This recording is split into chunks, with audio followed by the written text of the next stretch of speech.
Welcome to the podcast, Speaking to Influence, Communication Secrets of the C-Suite. I'm Dr. Laura Sokola, your host, founder of Vocal Impact Productions and author of Speaking to Influence, Mastering Your Leadership Voice.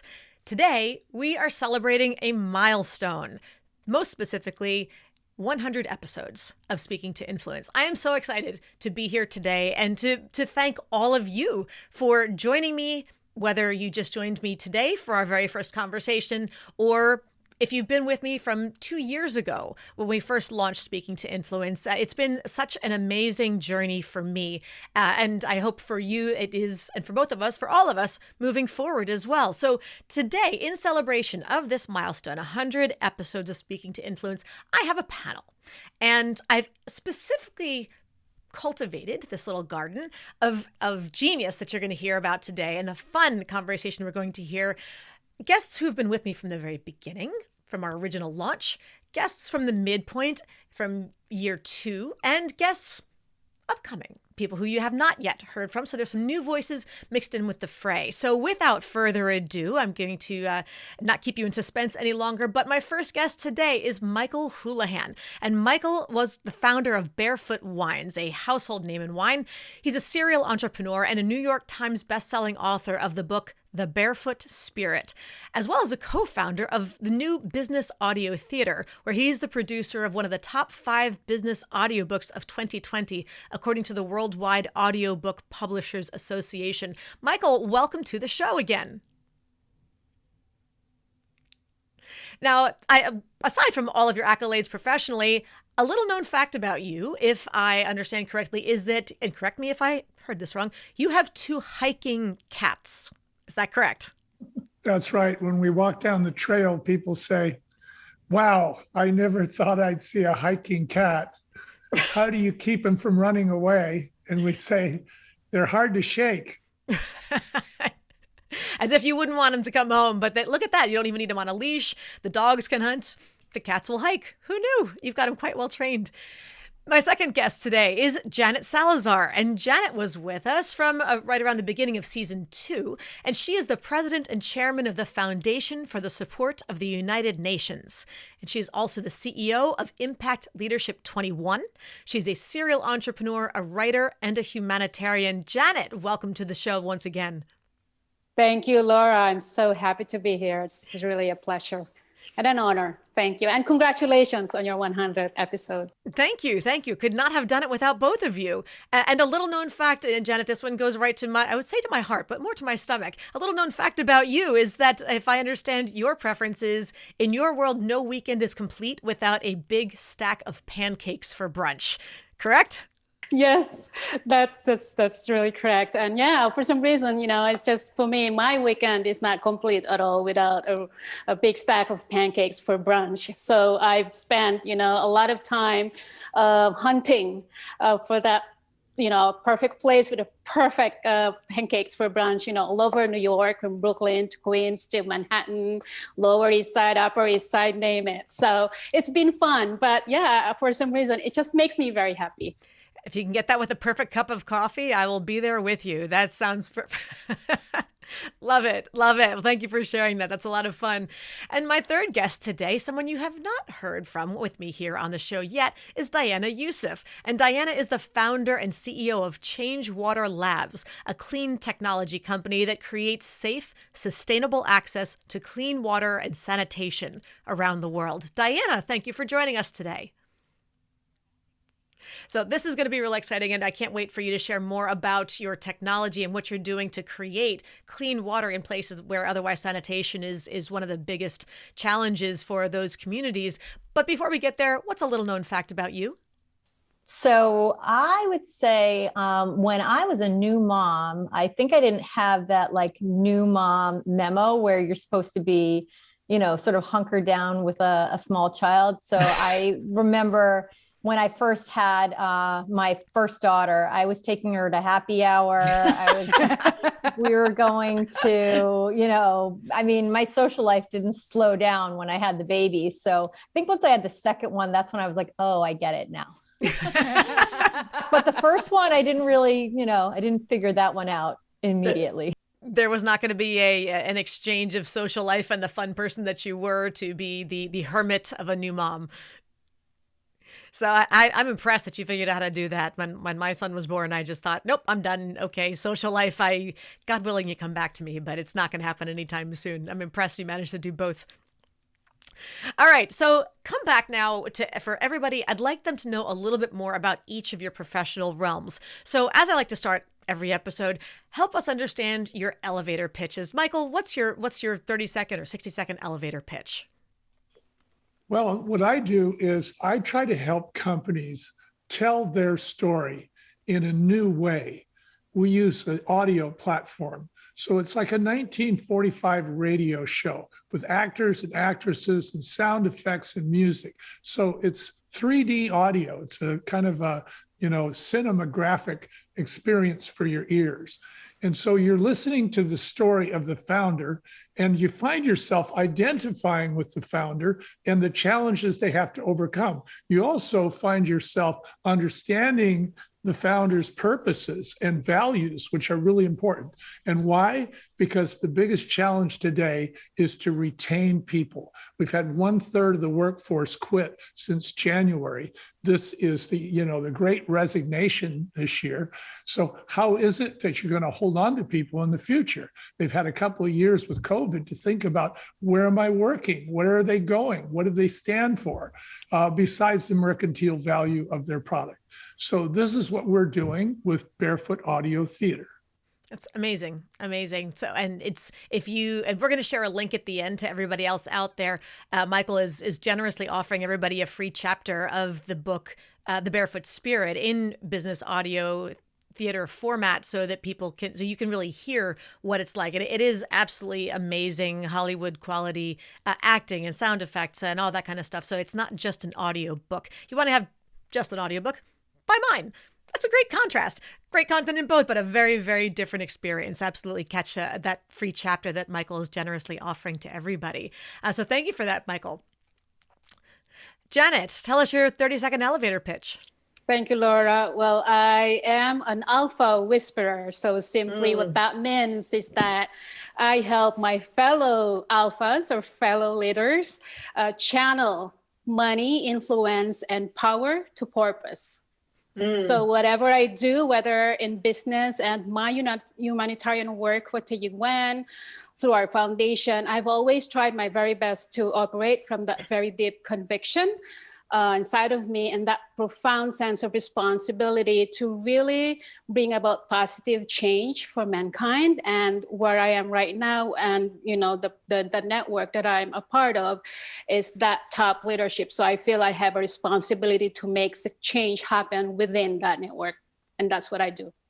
I like that, the alpha whisperer. That sounds very kind of powerful and clandestine all at the same time. I'm not sure. We're going to learn more about those whisperings and what they entail later. Very exciting. Diana, tell us your elevator pitch for Changewater Labs. Yeah, so around the world, half of all people lack access to a safe, clean toilet because they live in places where they can't flush. So because there's no sewage plumbing. And so Changewater Labs has decided that we're going to tackle the problem of access to a safe, clean toilet by creating a toilet that gets rid of waste without flushing. So for places where people can't flush, we've invented a waste shrinking toilet called the iThrone that essentially takes waste and turns it into clean water vapor by evaporating it using a new material that we've invented that we call shrink wrap for crap. And using this technology and with the iThrone, we're hoping to get safe, clean sanitation to places where people have no plumbing and no power. That's okay. So, anybody who has heard some of my commentary in the past on the presidential debates of various years, et cetera, knows that I like to talk about the value of having tweetable and repeatable sound bites, getting your message down into something that's super short, super catchy, easy to remember, easy to say. Shrink wrap for crap.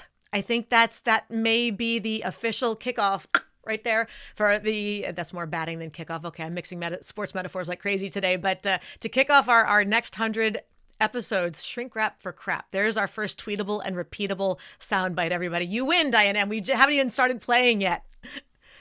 When we get a chance, I'll tell you the story how I came up with it, because it was quite a moment in my life. Oh my goodness. Okay. So we're going to see where we get at the end of today, and we're going to find out where that phrase came from. But it was a little stroke of genius, or a little rap of genius, or something along those lines. So great. From here, then, let me ask each of you. Janet, I'll start with you. What is the change? So you're doing all these things around the world. What's the change that you're trying to make in the world? All of you are global leaders, and you each want to have your individual impact. What's the change you're trying to make? Again, Laura, it's all about channeling influence, money, and power to purpose, right? So put simply, change really has to happen from the top, from leadership. This has always been my ethos, the core of every call to action I put out there. And so that is also the reason for the birth of the Alpha Whisperers, which is the latest platform we're developing, starting with my book, The Alpha Whisperers, and pretty much, using this influential voice. It's the power behind the power, the voice behind the voice. That's the most important thing, right?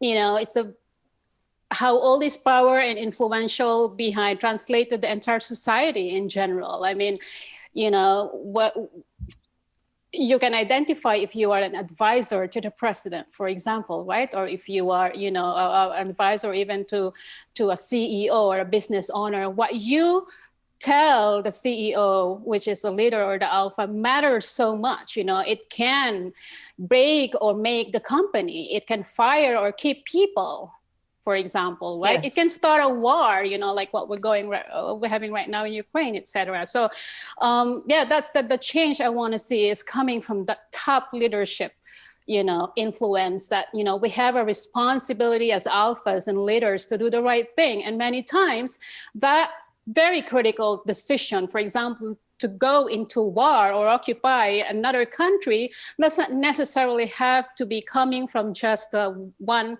person or that president. What we don't realize is there are a group of advisors, a group of whisperers behind that alpha that are more often than not are responsible for that particular action, are responsible for that particular, decree or law that's going to be implemented across the land, for example. Sure. So in order to do this, then what's the one thing you need people to understand?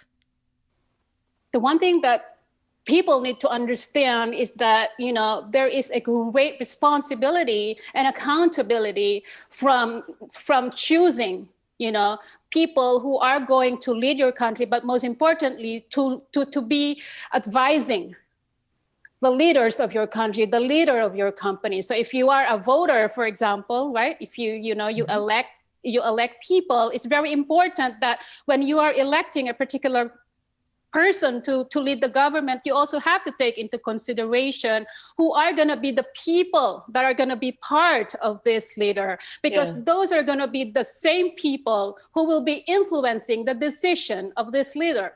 And that's exactly the same when it comes to companies too. Who's going to lead the company and who are they bringing with them? The board of advisors, etc. Right? The stakeholders, pretty much. Yes. So that's very important, and that is exactly the change that I am leading to make in this world right now. Thank you so much we all thank you around the world for trying to make sure that people with ethics and vision and all that come to the top. Michael, tell us about yours. What is the one change that you're trying to make in the world? And what's the one thing you need people to understand in order to help you do that? Well, the one change I'm trying to make in the world is to get people who want to make a difference to find the companies that they can work for that are making a difference. So to connect those two people, because if you have a person that comes to work for you who already knows your story and identifies with your purpose and your passion and your values, they're a much better employee because they're going to be on your team.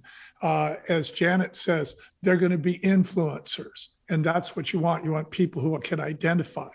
How is it that they identify? Well, we are using the medium of theater. We're saying it's easier for people to identify through a story than it is through a lecture. because a lecture is top down. It's very prescriptive. It's text. Here's the 3 things you got to do, the 5 things to never do, the 3 things your customer wants from you. You're sound asleep at number 2. But if you hear the story of how they start the company in the laundry room and they don't have enough money and they're worried about their top salesperson leaving, or they're worried about their number 1 customer discontinuing their product, then you can identify, because these are human frailties and foibles that they're going through and fears. So that's what we're trying to do, is we're trying to put these people together. The second thing that we're trying to do is we're trying to convince the people who are controlling the purse in these companies that this is a wise investment, because it's not cheap to make one of these productions. It's not just a narrator or an author reading the story.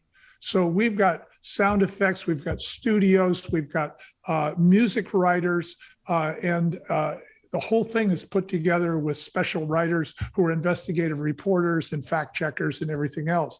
So it's quite a production. It takes about 6 months to do one. So our challenge is to convince them that they are going to benefit from this. Now, in the past, we were trying to tell them how much money they would make. They weren't going for that. What they seem to be acceptable to is how much money they will save. Because turnover is killing these companies today. If you lose 1/3 of your employees, you're losing 1/3 of your training and 1/3 of your relationship building. So companies are successful not just because of their policies and procedures, but because of the relationships they have with other companies and government entities, because that's how the red tape gets waived. That's how the rubber band gets stretched. That's how people overcome problems. They say, well, I know it's you, Janet. It's okay. We'll worry about that next time, because we have a relationship. So why lose that? So really the value of the relationship is the primary motivation for putting together these audio theater books. Exactly. And our big challenge is to convince them that that's true. Yes. Okay. Great. Thank you. And Diana, I think it's pretty clear that a major change you're trying to make in the world. What's the one thing you need people to understand for you to be able to achieve that goal? So I think when I was listening to the question, I think the big thing that was always the problem for me, especially while we were trying to get resources to even make my idea become a reality, is you have to get people who have resources and don't experience this problem of not having access to a clean toilet to care about people on the other side of the world who do have this problem. And I remember when I used to do my pitch decks, I would oftentimes start off with the story of a Syrian girl in a refugee camp, and sort of all the dangers that she faced by not having a toilet in her home. So, just so people know, it's not just the fact that it's an inconvenience to not have a toilet. One of the big motivators for why I and my co-founder went after this problem is the gender issue, because actually, in places where women and girls don't have access to clean toilets in their home, they face daily susceptibility to rape and sexual assault because they have to basically go expose themselves in public to do their most basic function. And so, but when you're talking to people who have the resources, these are people, let's put a stereotype on it. These are people who live in Silicon Valley and, don't know any Syrian girl refugees living in a camp. So how do you get them to care? And so that was always the challenge, to try to get people to care in like 30 seconds about a problem that they don't know anything about. And the people who experience that problem don't look anything like them, don't run in their circles. So that was kind of a skill that I had to develop over the years. And I got to the point where I think, pretty good at it. But, you just have to know your audience and what's going to get their attention in those first 15 seconds. And then how do you spend another 30 seconds to explain the problem, why it exists, and why what you're proposing to do to solve it is really the key solution. So I don't know, did that answer your question? Yes, very much so. Actually, what I would be curious to know is for each of you, and feel free to go in any order, that what's something that you have learned as far as, when you're trying to get through to these audiences who are just, they don't seem to get it. Either they don't understand why this would be of value, or they can't relate to the problem. Give us a real specific example of something where you've come to realize, I needed to tell them X, or I needed to illustrate or to show them, or when I approached it this way, then there was the light bulb moment. Then they went, oh, we get it now. What's an example of where that you had that click when you finally made a messaging shift? I had one, and it was oddly enough after years of doing this pitch, only a year ago that I figured out to make this shift that, I was moving into serious fundraising mode. And, I always start the story by talking about the problem that 50% of the world's people can't have access to a safe toilet because they live in places with no plumbing, so they can't flush. And I show a picture of that, which, it's gross, fascinating and gross at the same time. And you're trying to get people to feel the reality of it without turning away. But on top of that, but then I realized, like, the next slide has to be what the market opportunity is. There had to be a dollar sign on the next slide. And, I went out and found that number, and it's an $18 billion per year problem. So in 10 seconds, I get any person to listen and say, okay, here's where it touches my human side. But then I, as an investor, also want to care about this because there's a market opportunity there. And so I kind of smushed those two things into literally 2 slides in 10 seconds. And then most of the time, I haven't encountered anybody who won't go on the rest of the journey with me, but I got to get those 2 slides in first and put those 2 facts in front of you. The thing that touches sort of like your humanity, and then the thing that makes you think there's a practical business opportunity there. So putting the head, the heart, and the wallet all together in the first 3 slides. Yeah, exactly. Okay, great. Thank you. Janet, Michael? Well, I made 2 mistakes in our new business. The first mistake I made was I thought that we were going to be saving people's legacies, because nobody can live forever. Many companies get acquired, and they kind of lose their spirit after they get acquired. And it's because the founder is no longer there. And we see this with companies that we know, because the employees and the second line managers, they want to make everything rudimentary, or they want to, in the name of efficiency, they want to standardize things. So it loses its flavor. See, so get back to the founder, find out what the spirit of the company really is. And we thought that would be a good sales pitch. It wasn't. And it wasn't a good sales pitch because it kind of put the founders on the spot to sort of admit that there was something going on that involved their ego. Interesting. And they didn't want to come out and say, I want to save my legacy because I have a big ego. So we dropped that pitch entirely, and we started focusing on things like turnover. And we started thinking about marketing. And of course, with audiobooks, people are saying, well, how much is it going to cost to make this audiobook? And these are not cheap, as I said. And then they want to try to justify it in terms of how many books they sell.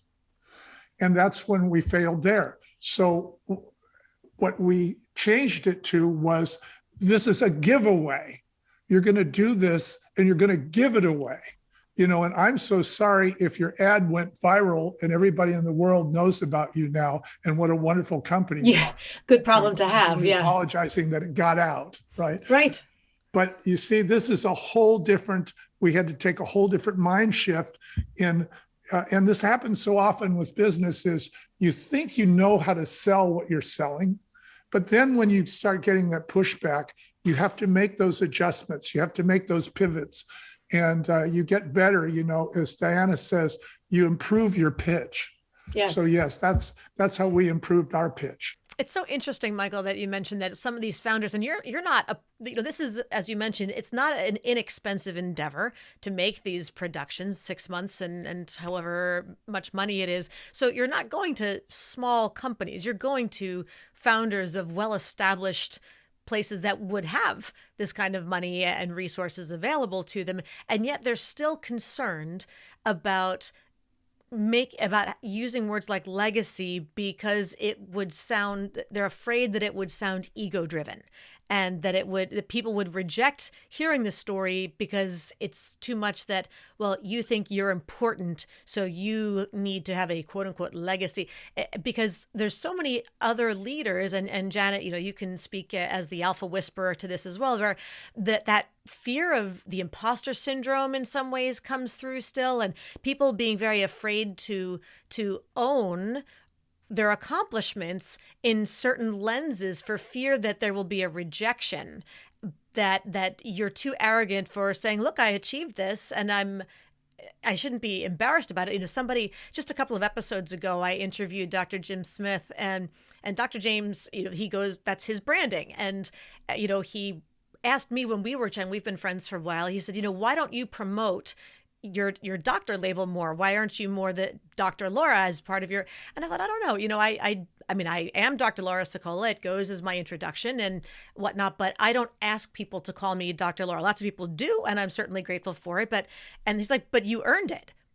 I said, I know, but I don't know. Maybe it's a woman thing or whatnot. It feels odd to sort of insist or request the title on a regular basis with people who are becoming more, well-known connections, friends, etc. And he kind of laughed. He's like, yeah, maybe it's a woman thing. Guys, nah, we're good. Nope, I'm the doctor. I earned it. You'll call me Dr. James. You'll call me Dr. this and that.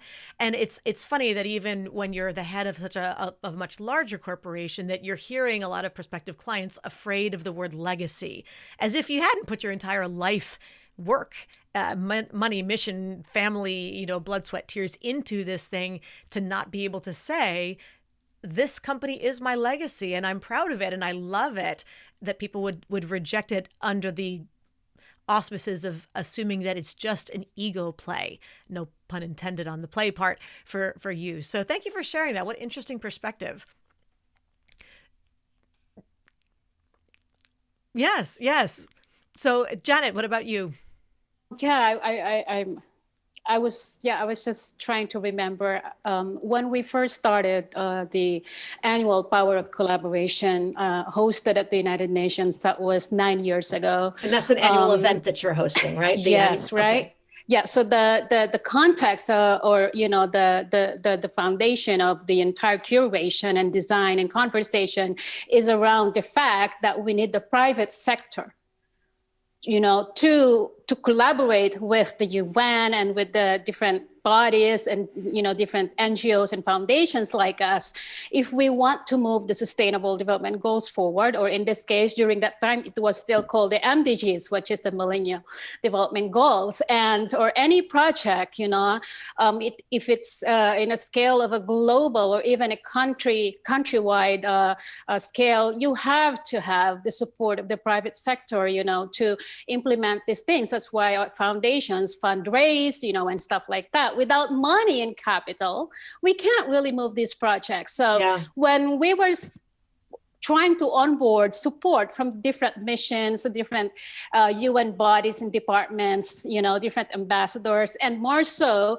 fellow foundations who are accredited at the UN, the very challenge, the first most difficult challenge that I have encountered personally, because I'm the one fronting the discussion and pitching this idea, is that, it's so hard. It's like they are very sensitive to not to commercialize the United Nations, not to commercialize the projects, and the missions are so sensitive about, okay, if we partner with IBM, which is one of our earliest partners, or we partner with Bloomberg, for example, Pfizer, they don't want to be, are we going to be viewed as capitalist as well? Are we going to be viewed as commercialized and stuff like this? So it was challenging, but when I personally tried to borrow from Michael's words, like to shift that approach, right?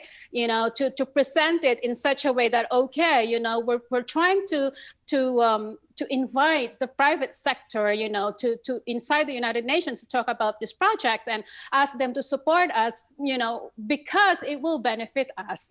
Collectively, we can move forward with the MDGs once we have funding that's not only coming from the countries, which by then, so many countries have not been paying their dues to the UN. The United States is an example of it, and then stuff like this, right? And then, foundations and NGOs were bleeding because they didn't have the money to move forward with all their projects. That time also 2009 was right. Just, we were just at the end of the crisis, right? That we had that time. So all this, right? So we changed a little bit and focus more on the benefits that this will do to the projects. And these are the projects we all want to move forward with and, to really make that impact and achieve the so-called goals. So once we did that, then we started to onboard, all the stakeholders that we wanted to be part of the first annual Power of Collaboration. So now we're going to be on our 9th annual Power of Collaboration. We have all these partners. So it was tough, but we did it. Yes. And having been at one of your Power of Collaborations earlier on, amazing events. Your speakers are incredible, and the range is nothing like sitting at an event in the United Nations and looking around at this arena full of faces of people who just all want to change the world for the better. It's really inspiring. So I'm excited to hear about who's next in your next event, who's in your lineup. Now, let's look in the future. Okay, we've learned some lessons over time. We've gone through a now 2-year COVID era and all that sort of fun stuff. And we are, God willing, coming out the other side of that tunnel. We've addressed some words like legacy and whatnot that people in commercialization and things that people don't seem to like. Okay, so how we've overcome those hurdles. What's next? Looking ahead over the course of the next 12 to 24 months, shall we say, what's going to be the next thing that you need to do in your messaging? How are you going to get through to the next group of stakeholders, to the next audience, to make the next leap forward? What's something else or someone else you're going to need to get through to? Get on board with your mission. Right. So I want to go first, Laura. Sure. So for us, again, going back to this very influential summit that we do at the UN, I believe that one of the things that I've been talking to the partners most recently is that we want to make it more intimate.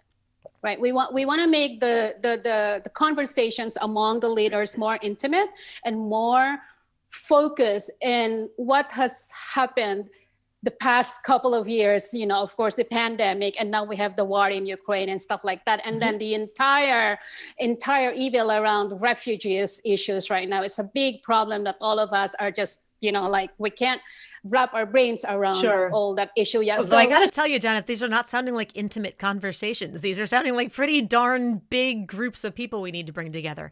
Exactly, yes. But you see, Laura, when you come to those, no matter how big these people are that you gather and you convene, when you are part of that roundtable discussion, for example, you see the humanity there. We're all human beings. We care for the same things, right? At the end of the day, we care for our families. We care for our own, existence and stuff like this. And so it is amazing what you could see, when you join this roundtable discussions, again, like I said, even at this very high level, that it all really, it's mind-boggling, when you hear them even really talk about their own families and then even legacies. Michael, you mentioned that word. True. I just remember, what do they want to leave, as a legacy, as leaders or presidents of their countries to their people? You hear of these things and you realize, this all stems from inside, right? This is all inside, as a human being. So to your point, Laura, yes, we deal with these big issues, refugees and stuff like this, war, famine, et cetera. But really, when you get to those circles, intimate conversations, and I mean intimate, it really, really exposes, the heart, the human heart of each leader. So it's very, very interesting, exciting, at the same time revealing. So it sounds these conversations.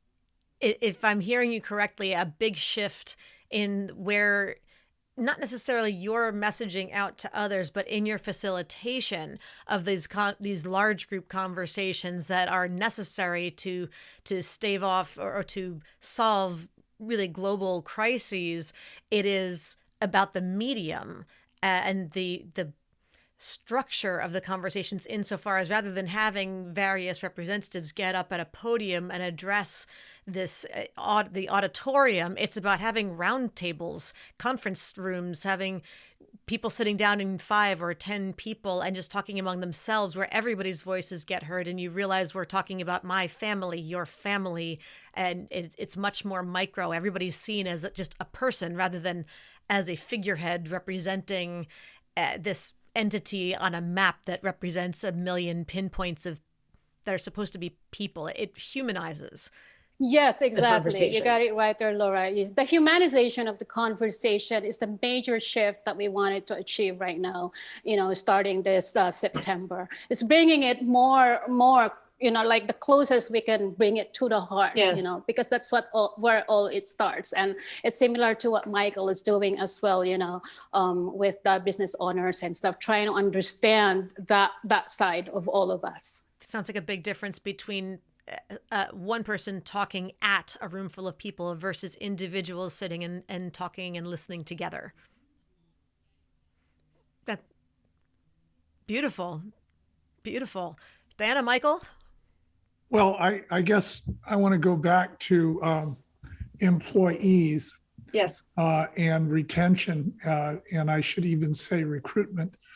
Probably the biggest thing that's going to happen in the next 10 years is the acceleration of climate change.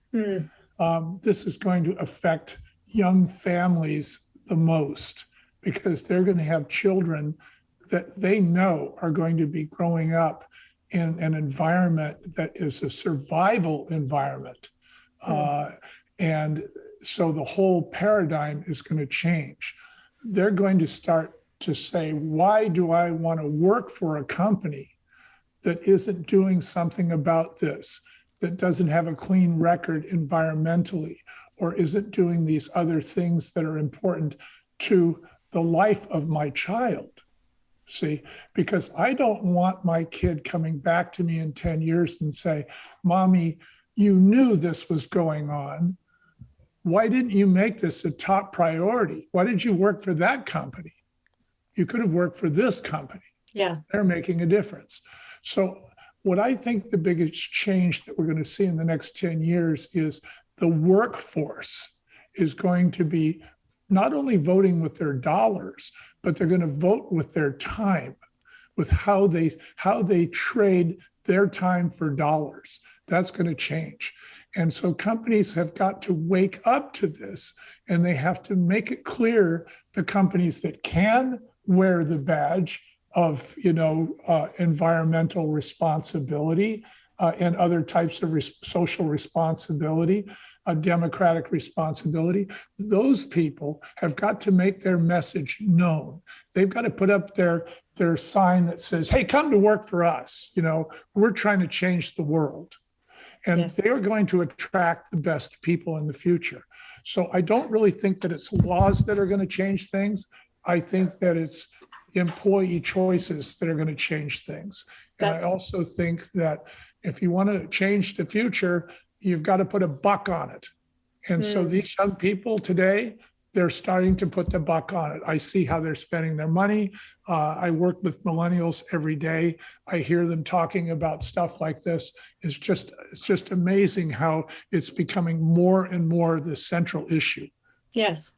Yes. And it's funny because I literally just got off another video call with a client of mine who was sharing a story. You hear people say things like what you just said, as far as, well, the millennial generation, they care more about values and they care. And you wonder how much of it is rhetoric, if it's not something, or just generalities and assumptions, if it's not conversations that you're regularly engaged with every day. And I just got off this call where my client was sharing that her son, who is in the mid to late 20s kind of range, that he was had opted not to take a job offer that she really thought was a great opportunity. It was a good job. It was good money. It was good whatever else. And she said, why not? And he said, well, I didn't really feel like the company was aligned with my values.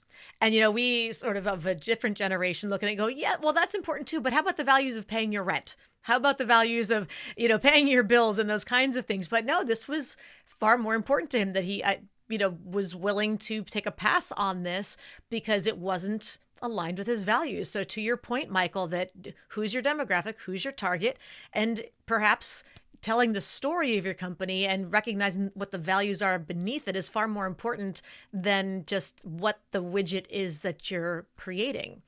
So I think that's brilliant. Diana, want to bring it home for us? Yeah, I mean, I think, I come from, I'm sort of, whereas I think Janet and Michael sort of come from the sort of talk about like sort of from the top down, like the decision makers and key influencers who are telling a story. And, for me, I'm sort of like at the ground level where everything I have to communicate is trying to get the company and its mission to be something that people want to engage with, people want to put dollars into, people want to adopt. So, so for me, what you're talking about, I mean, I'm lucky because I get to work for a company where, sort of like what Michael said is that, I get to wake up every day and feel good that like what I'm doing for my job is also going to be good for people and the planet. And so, and I wanted to create a company where those things were all completely in alignment. So for me, my communications are all going to be about marketing. And so we're moving into the phase where we're going to be, doing our next pilots in Panama and Zambia in, low resource communities, getting sanitation to these communities that didn't have dignified sanitation and thereby empowering them. But I need, my social impact marketing or my influencing marketing is really just marketing of my product. And that's what we're going to be doing. I mean, so we're going to be doing these pilots to then get the validation to be able to launch this product to the market. So the communications are all marketing, but it is really about a mission as well. And, I would say the other thing that I do, which is, sort of aside from the company, but also very much related is, I like to encourage young innovators to sort of have the bravery to do what I kind of felt backed into a corner to do. I mean, when I look back at why I started this company, it didn't feel brave at the moment. It felt like an act of desperation. But, when I look back, it does take some bravery because you let go of everything. You let go of your self-definition. You let go of like everything that created some kind of certainty and definition for you. And you start from scratch and you become nobody and you're trying to make something happen so that you can, have an impact. And so I try to talk to young innovators. And so that's another sort of channel of communication that I try to put out there. And specifically, I try to talk to women innovators, especially women who are trying to juggle kind of what their career and their mission is and, raising children. Because, for me, the founding and growth of this company has also been the journey of me having 3 children. And those two things are, oftentimes, not surprisingly, very hard to juggle. Sure. But in other ways, I was actually thinking about this yesterday, that like the fact that I am learning to be a parent, I think I'm learning to be a good manager. And, a lot of what I learned from raising children is also how I keep my employees, sort of to feel like they're in a safe space and want to stay with the company. And so I've tried to put out communication around that emboldens other, especially female entrepreneurs and innovators to feel like, they can go out and do this and that there are other people out there doing this. Yes. And because I felt very alone when I started. And so I had huge amounts of imposter syndrome, felt like I must be doing something, that there's a reason why nobody else is doing this. Like I must be crazy for doing this. And once I got beyond a particular threshold where I realized, oh, this is fine. And, I can do this. I was thinking that if I had known earlier on, if there were more stories of people like me doing this, I think I would have gone forward with more courage, and maybe hit sort of like that point where I didn't feel like I was kind of a hack, much sooner. So I don't, I think that's another way that we can sort of communicate for impact, is putting more stories of more inclusive stories around, how can other people participate? How can other people contribute? What are different ways to do it? And, we don't all have to work in the shadows. We can, find each other and help each other. And so I try to put my story out there. And so that, if people want to ask me how, we can compare notes. I mean, I don't think of myself as an expert, but I definitely think of myself as somebody who wants to be in that, circle of mutual support.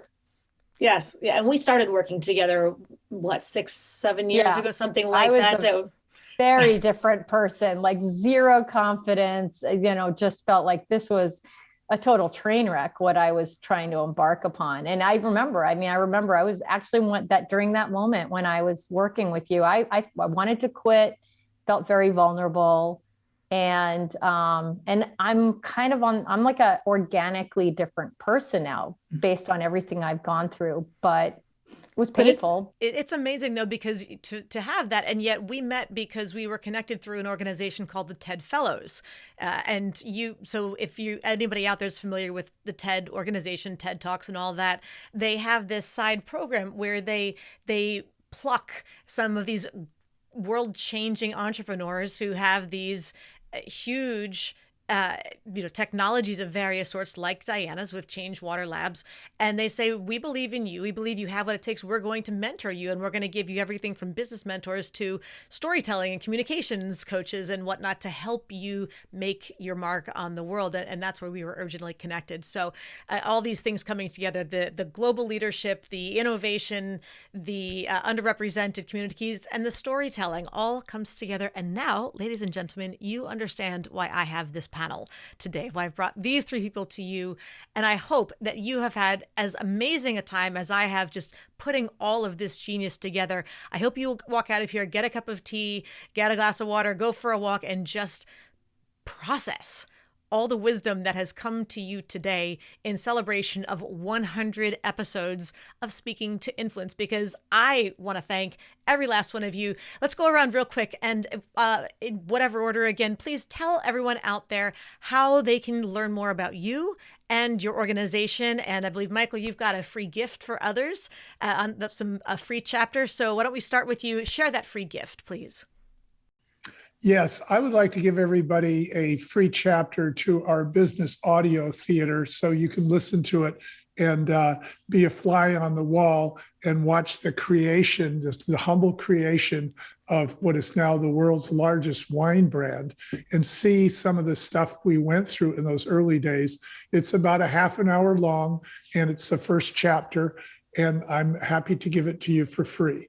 And so it will be in the show notes, but it's also at www.thebarefootspirit, which is the name of the book, .com/free book. Now, if you just go to www.thebarefootspirit.com, you'll see the free chapter right there. So please enjoy it. It's something new, a different approach, and I would love to get your feedback. So please let me know what you think about it. I would just love to get your feedback. And as I say, I work with millennials all the time. The millennials gave us the idea to do it this way because they said this was non-prescriptive. They could be the fly on the wall. They could watch the lessons instead of have them read to them or listen to them. So love to get your feedback. Thanks so much. And how should they give you feedback, Michael? If you go to my website, you'll see that you can contact me directly. There's a lot of ways. Perfect. My phone number's on there. You can call me on the phone. Okay, terrific. So on that website is both how to download the free chapter as well as more information on how to get in touch with you and information about business audio theater overall. Terrific. Thank you. Diana, Janet, how can we get in touch? Diana, you go first. So we have a website for our company. It's at www.change-water.com. That's where you can find all our social media handles. You can also sign up for our newsletter. And there is a way to contact us through the website. But if you want the email address directly, it's admin@change-water.com. Love it. Love it. Thank you so much. And Janet, last but not least. Yeah, so you can find us at our foundation's web page. It's www.fsun, that's short for Foundation for the Support of the United Nations. So fsun-global.org. And my personal website is janetsalazar.co. Where you can learn more about me and my endeavors. And I am on Instagram, very active on Instagram, Janet Salazar 8833. You can follow me there. And I'm on LinkedIn, of course. Anybody else? And so LinkedIn for Janet. Any other social media invitations from Business Audio Theater or Changewater Labs? Yeah, we have. Go ahead, Diana. No, we have our Instagram, our Facebook, our LinkedIn, and our Twitter linked from the website. So that might be the easiest way to find us. But usually if you're looking, you could probably do an ampersand Changewater Labs and you'll find our Twitter. And I think you'll find everything else. We are on LinkedIn. Got it. And I'm on LinkedIn too. It's my name on LinkedIn is Diana Yousef -Martinek. So you'll see me on LinkedIn as well. And if you do reach out to anybody on the show today, don't just do a generic invitation to connect. I don't know about anybody else here, but I get so many generic invitations to connect and I don't know who they are. And if I can't within like 10 or 15 seconds figure out why you want to connect with me other than to sell me something, I just hit ignore, because I don't know why you want to talk to me. It's not like the person who dies with the most connections doesn't win. There's no value in that. I want relationships through my LinkedIn connections. So jot a note, one line just saying, hey, I heard you on the Speaking to Influence podcast. Thanks so much for your stories, contribution, inspiration, whatever it was. I'm guessing you'll get higher acceptance rates. Yes. Amen to that. And as Diane said, we are all over social media. And you can find me at Michael Houlihan, or you can find me at thebarefootspirit.com. And when you go to the Barefoot Spirit, like Diana, we have all of our, social of choice. So you can pick your favorite social and find us there. We'd really love to hear from you. And thanks for being here today. And congratulations, Laura, on 100. That's amazing. Congratulations. Congratulations. Yes. Thank you so much. This has been so much fun. The first 100 has been incredible. I'm so excited about what's impending for the second 100. And I absolutely could not have done it without the three of you and everybody else out here listening. So thank you for being part of this experience today, in the past, and moving forward. And for anybody out there who's listening, if you have not done so yet, please subscribe so that you never miss an episode. And don't forget to give us a 5-star rating on Apple Podcasts, Stitcher, Spotify, and all of your favorite platforms of choice so we can help even more people increase their confidence, presence, and influence. And finally, if you want to download my free guide to equipment recommendations for virtual influence, including my picks for microphones, lights, and more, go to speakingtoinfluence.com. I'm Dr. Laura Sokola, and you're listening to Speaking to Influence, Communication Secrets of the C-Suite. Hi, everyone. This is Dr. Laura Sokola, and I want to sincerely thank you for listening to the Speaking to Influence podcast. If you love listening to these episodes as much as I love bringing them to you, be sure to subscribe so you never miss an episode. And please go to iTunes right now to rate and review our podcast in order to help us expand our reach so even more people can master the 3 C's to command the room, connect with the audience, and close the deal. Thanks for listening to Speaking to Influence, Communication Secrets of the C-Suite, the show for leaders who want to speak with impact. The hosts, producers, owners, and media distributors of the show make no guarantees that the strategies and information discussed will result in profit or other success and may result in losses. The opinions and statements of the hosts and guests do not necessarily reflect the opinions of the owners, staff, managers, broadcasters, or sponsors of the show. No medical or psychological therapy or personal or professional wellness or relationship advice is offered in the show. You are advised to seek counsel on matters related to your health, family, relationships, job, or other business and legal matters from licensed advisors in those areas prior to making any changes in business or lifestyle. No information provided may be suitable in your situation. As always, take responsibility for the decisions and actions you take, including the reactions they may make in your work, family, health, and life.